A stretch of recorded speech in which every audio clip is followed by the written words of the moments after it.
Halo, ini saya gurunya Resa yang mengantar Resa di rumah sakit, Bu. Resa di rumah sakit, Bu, belum sadar, sudah ditangani dokter.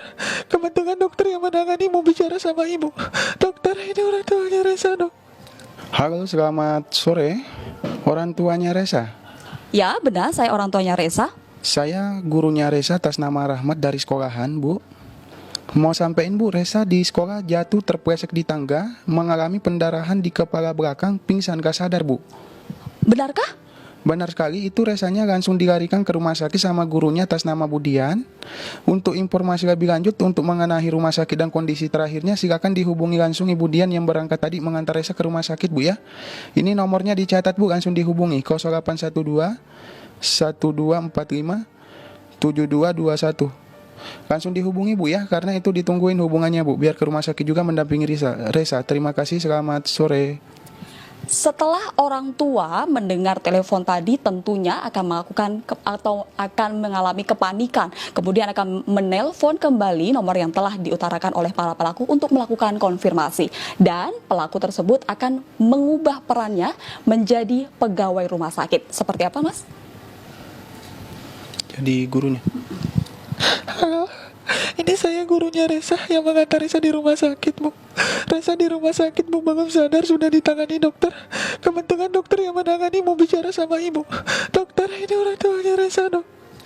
Dan setelah melakukan konfirmasi kepada gurunya tersebut, pelaku akan berpura-pura meminta uang untuk melakukan pembayaran di rumah sakit. Dan uang tersebut setiap kali melakukan penipuan berkisar antara berapa sih? 17.700.000. Ini sudah melakukan aksi ini sejak tahun 2009. Lalu data-data orang tua ini didapatkan dari mana? Dari sekolah. Awalnya kita telepon sekolah untuk meminta data pribadi si siswa, berikut nomor telepon orang tuanya. Begitu aja. Oke, tindakan satu-satunya yang kita mau ambil sekarang ini, kita mau melakukan operasi tapi resikonya sangat tinggi. Dan satu-satunya jalan untuk menyelamatkan nyawanya, kita harus pasangkan alat sensor terapi kepala. Cuma masalahnya di rumah sakit, untuk ukuran kepala pasiennya kebetulan lagi kosong, adanya di apotik. Tolong Ibu bantu saya dulu ya, karena ini harus pihak keluarga yang menghubungi baru alatnya bisa dikeluarkan. Tolong telepon ke apotik. Penipu satu berpura-pura sebagai dokter di rumah sakit dan meminta alat medis. Jika korban terpedaya, penipu dua melanjutkan aksinya dengan meminta uang melalui transfer bank. Ya, atas nama Farmasi Jaya dalam kurung Joko, ya betul. Iya. Iya, nanti kan dikonfirmasi kalau sudah dibayar Pak, supaya langsung kita antar, Pak. Pelajaran dipetik, berhati-hati jika mendapat telepon semacam tadi. Bisa jadi niatnya jahat. Polisi baru saja menangkap 11 pelaku penipuan dengan berbagai macam modus. Bahwa pelaku ini mencoba menghubungi, nanti kami akan sampaikan detailnya. Jadi menghubungi orang tua murid bahwa anak tersebut kecelakaan di sekolah, patah, luka, sobek saraf, dan lain-lain, sehingga harus dilakukan operasi.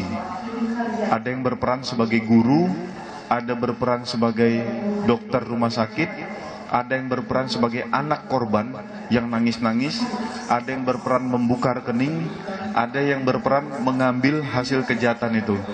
Jadi komplit. Lalu dari mana para pelaku mendapat data dan nomor telepon para korban?